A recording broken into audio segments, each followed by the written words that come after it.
Hello, it is Ryan, and we could all use an extra bright spot in our day, couldn't we? Just to make up for things like sitting in traffic, doing the dishes, counting your steps, all the mundane stuff. That is why I'm such a big fan of Chumba Casino. Chumba Casino has all your favorite social casino-style games that you can play for free anytime, anywhere with daily bonuses. That should brighten your day a little. Actually, a lot. So sign up now at ChumbaCasino.com. That's ChumbaCasino.com. No purchase necessary. VGW Group. Void where prohibited by law. See terms and conditions. 18+. Hi, this is Scott. If you're a fan of the ancient world, please help us get the word out. Like us on Facebook, follow us on Twitter, and rate the series on iTunes. Thanks again for listening.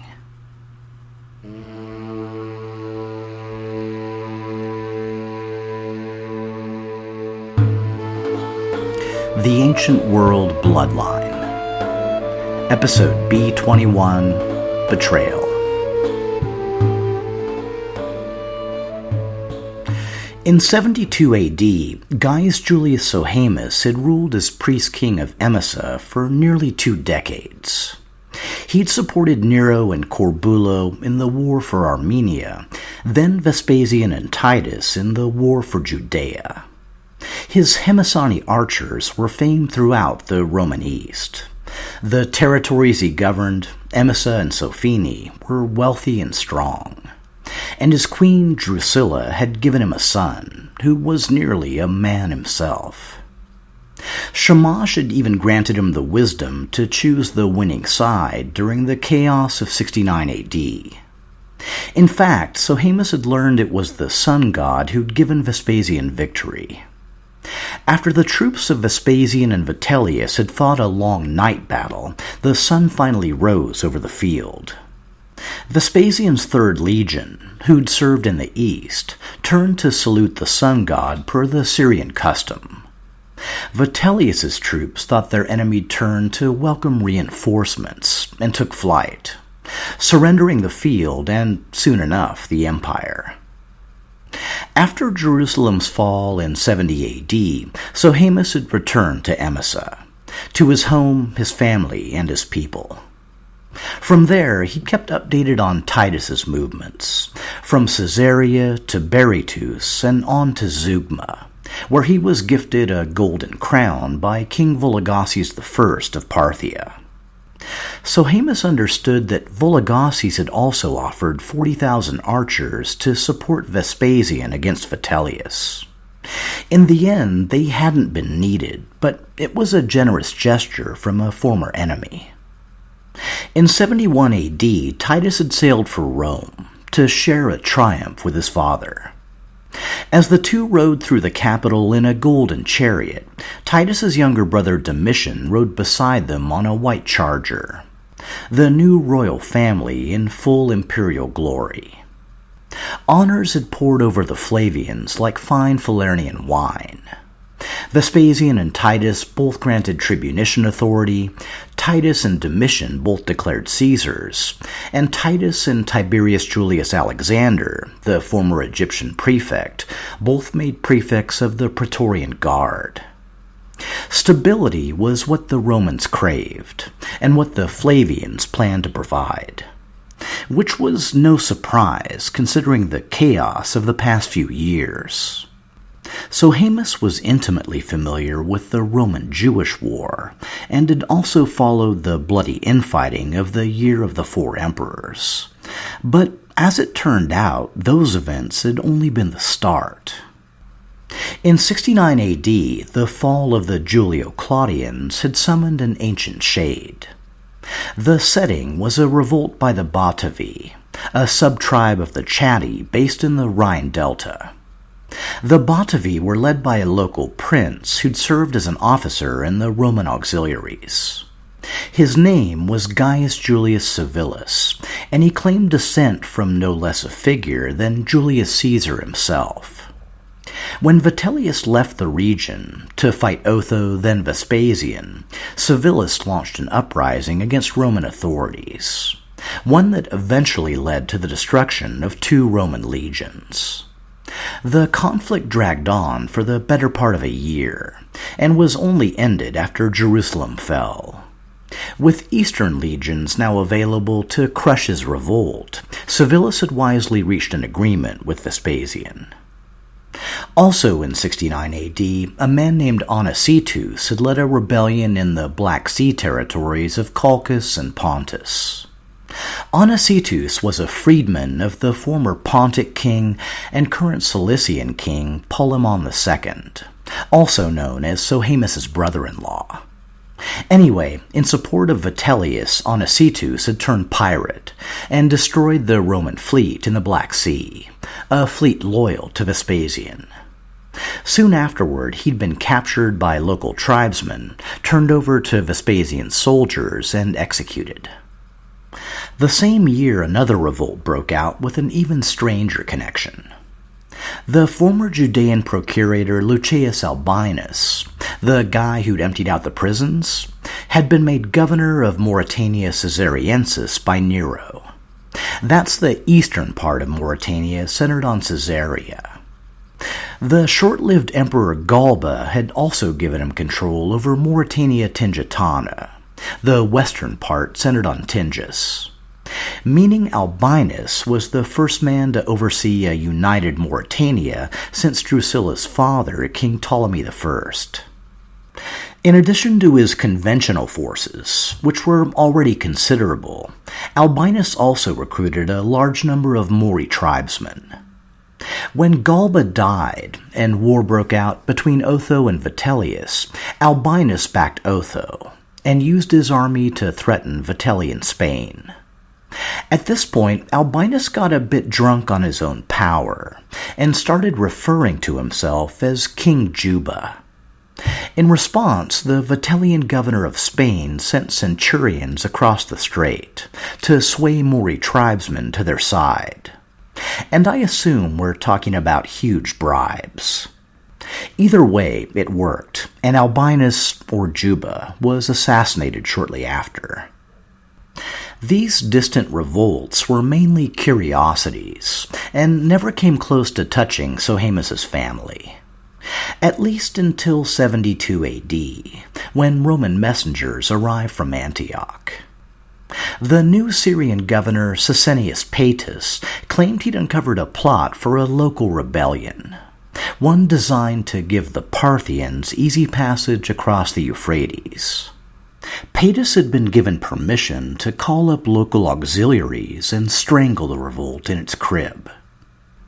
Much to Sohaemus' shock and dismay, the ringleader of the rebellion was named as King Antiochus IV of Commagene. The problem was the two families were very closely related. The mothers of Sohaemus and Antiochus were sisters, both daughters of the previous Commagenian king, Mithridates III. Not only that, but Sohaemus had fought in the Jewish War at the side of Antiochus' son, the flamboyant Commagenian prince Antiochus Epiphanes. In fact, the Commagenians had been loyal to Rome even longer than the Emesines, which must have been a pretty sobering thought. And since I didn't cover it way back in episode B6, Commagene had broken with the Seleucid Empire around 260 BC, under a former satrap named Sames. Like Sohaemus' father Sampsigaramus, King Sames took his name from the sun god Shamash, reflecting the region's strong ties to Mesopotamia. Along with giving his people independence, Sames also gave his name to the new Commagenian capital of Samosata. It was 2 more centuries before Commagene came into contact with the rising power of Rome. The king at the time had the unassuming name of Antiochus I Theos Dikaios Epiphanes Philoromaios Philhellenos, or a just and eminent god, friend of Romans and friend of Greeks, which kind of covers all the bases.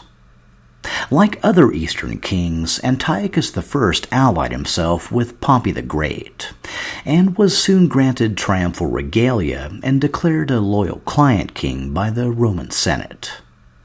His throne secure, Antiochus I returned his attention to his favorite pet project, erecting a massive temple tomb atop nearby Mount Nemrut, which I've recently been to and will post pictures of on the Facebook page.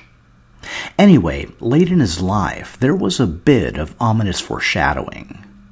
The Roman triumvir Mark Antony came to covet Commagene's wealth, and Antiochus I had to pay him off to forestall a Roman attack.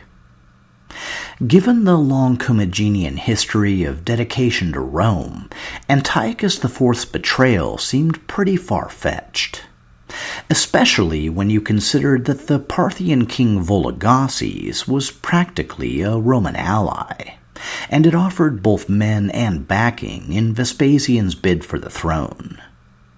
If the Parthians had been after territorial gains, the time to seek them would have been during the Roman Civil War, not now when the empire was united under the Flavians. Sohaemus was experienced enough in Roman affairs to conjure more likely explanations. Perhaps a personal conflict between Petus and Antiochus, or even more base, simple Roman jealousy at the wealth and power of his kingdom. Sohaemus didn't need Drusilla to remind him of another proud, wealthy, and powerful king deposed by the Romans when it suited their needs. He'd never known her father Ptolemy, but was familiar with the story of his murder. But still, what could Sohaemus do? He'd just seen, up close, the Roman response to disobedience in Judea. As high priest of the god of justice, Sohaemus likely prayed for guidance, but it's doubtful the sun god had any comforting words. He must now kill friends, even family, in the name of a lie, because Rome and Vespasian demanded it. For what it was worth, Sohaemus wasn't going alone. King Aristibulus of Chalcis, the region south of Emesa, had also been recruited. It was no accident that both kings governed secondary territories near Commagene, Sophene and Lesser Armenia respectively. Combined with the Roman provinces of Syria and Cappadocia, Commagene was effectively surrounded. Sohaemus and Aristibulus brought their forces north to Antioch, where they joined Petus and the 10th Legion. As they followed the Euphrates up to Commagene, the army met no resistance, and word came that Antiochus had abandoned Samosata. In his dispatches, the king denied committing treason, expressed zero interest in fighting the Romans, and claimed his only desire was to keep his family safe. With this goal, he retired to a plain some 15 miles from the capital and set up a temporary camp. Petus was delighted. He sent part of his forces to capture Samosata while leading the rest against Antiochus. Meanwhile, the king continued to proclaim his innocence and desire to avoid conflict at all costs. But his two sons, Antiochus Epiphanes and Callinicus, were outraged at Rome's betrayal and rallied Commagenean forces to oppose Petus.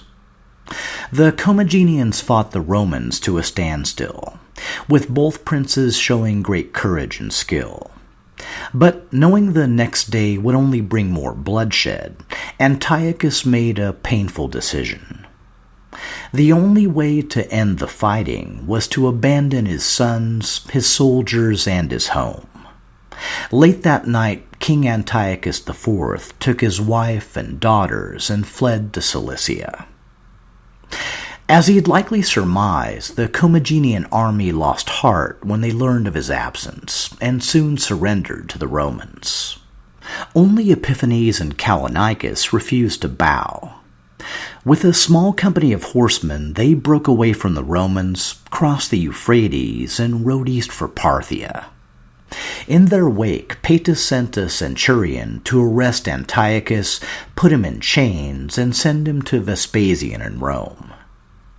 And it probably tells you how seriously Vespasian took the whole rebellion thing, that he ordered the king's bonds removed and sent him to the Greek city of Sparta instead, where, likely to soothe his own conscience, Vespasian gave Antiochus a huge pension that allowed him to live like a king.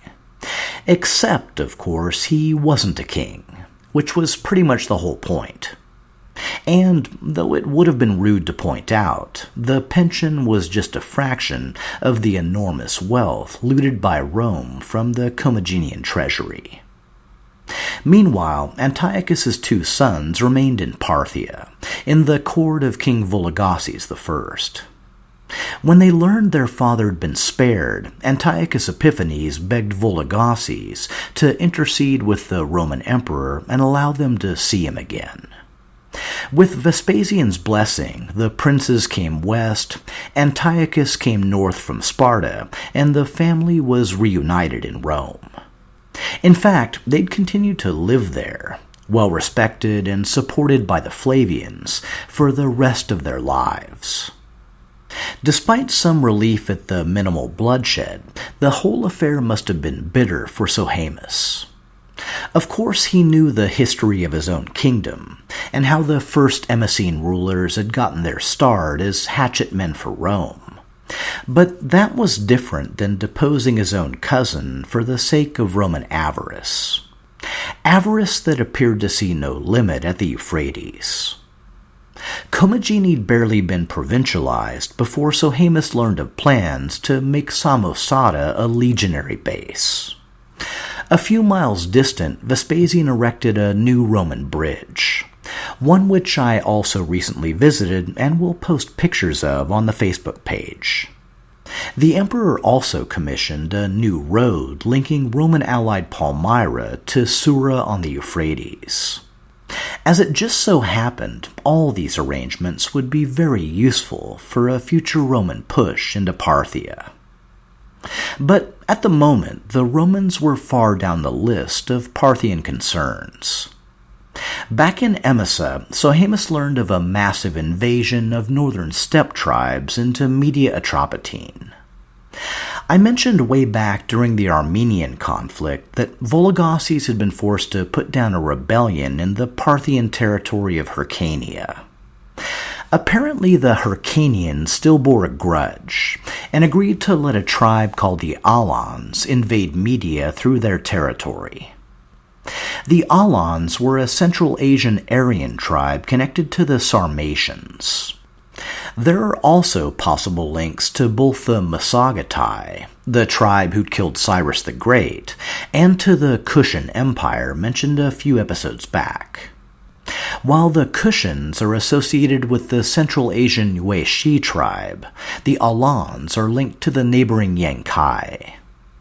Whoever they were, Josephus records they came in great multitudes, raided and pillaged across the country, and drove King Pacorus II, Vologases' brother, to flee the Median capital for his life.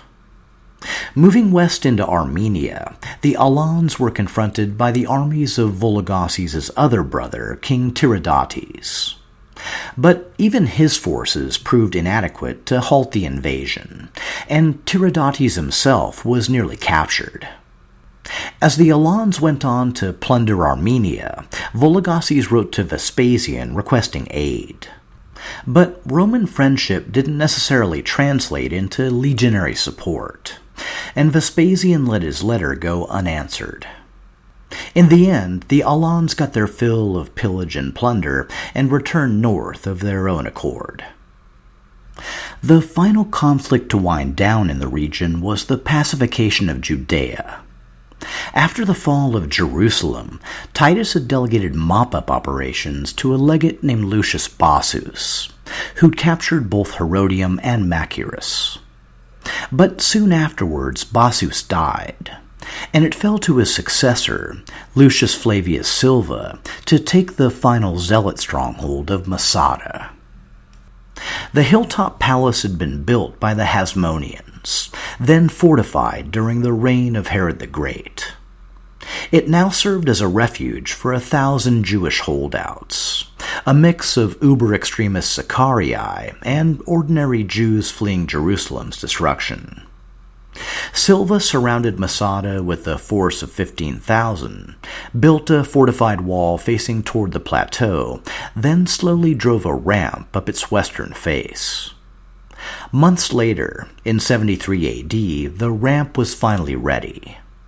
A massive siege tower and battering ram made their methodical ascent, and legionaries set fire to the walls and forced a breach.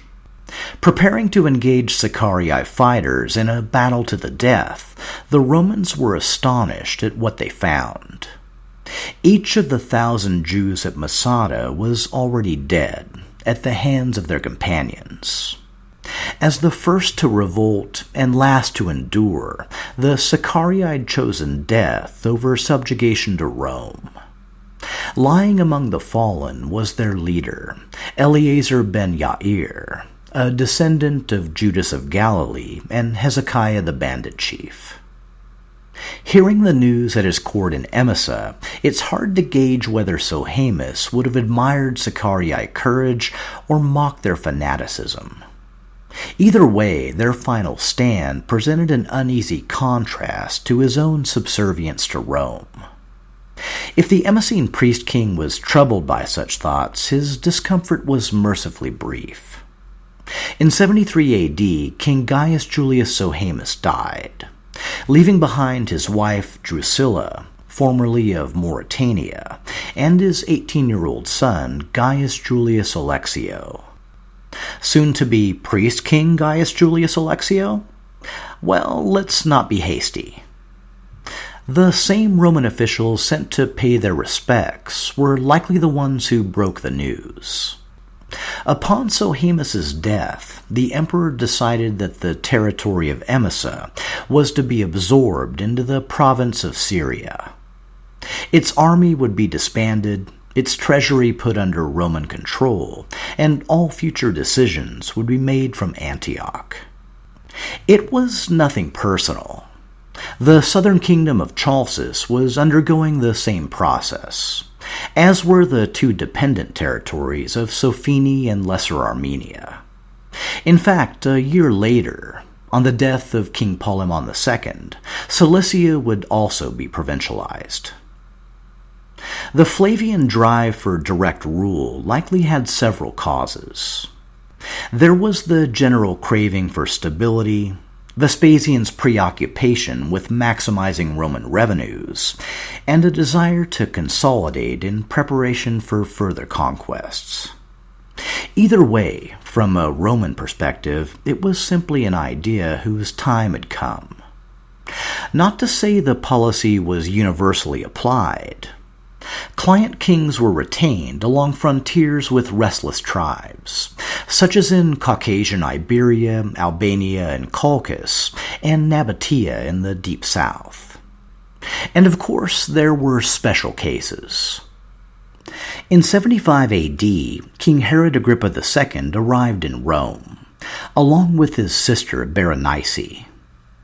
The capital featured a host of new monuments, including a Temple of Peace, a temple of the deified Claudius, and the massive new Flavian amphitheater still under construction. In a lavish public ceremony, Agrippa was granted praetorial honors and expanded Judean territories, in gratitude for his long service to Rome. Berenice moved into the royal palace with Titus, the man she hoped to marry. But Titus was no longer just a valiant warrior on the Roman frontier, but ground zero in the line of imperial succession. And, well, proper appearances must always be maintained. When grumbles about the presence of a new Cleopatra became too audible, Vespasian commanded his son to send Berenice away. Though she'd return years later, when Titus became emperor, her stay would be equally brief. The Herodians would never marry into the imperial family, and when Agrippa died in 93 AD, the royal line of Herod the Great finally came to an end. Back in Emesa, the young Gaius Julius Alexio devoted himself to his last remaining role, high priest of the Emesene sun god Elagabal.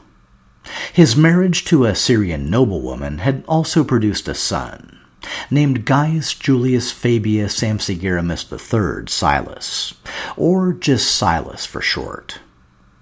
In 78 AD, for reasons unknown, Alexio suddenly died, at the age of 23. Tradition elevated his 5-year-old son to the role of high priest. Until he came of age, the title was mainly symbolic, and Emesene power remained in the hands of his grandmother, Drusilla. It was also likely Drusilla who commissioned the Palmyrene-style tower tomb for her son Alexio, even though the credit was given to her grandson. The inscription read, Gaius Julius Fabius Sampsigaramus, also called Silas, son of Gaius Julius Alexio, while still living, made this for himself and his family. The while still living may have been a pointed addition by a woman who'd recently lost both husband and son. If so, she wasn't destined to grieve for long. In 79 AD, Drusilla of Mauritania, last queen of Emesa and great-granddaughter of Antony and Cleopatra, died.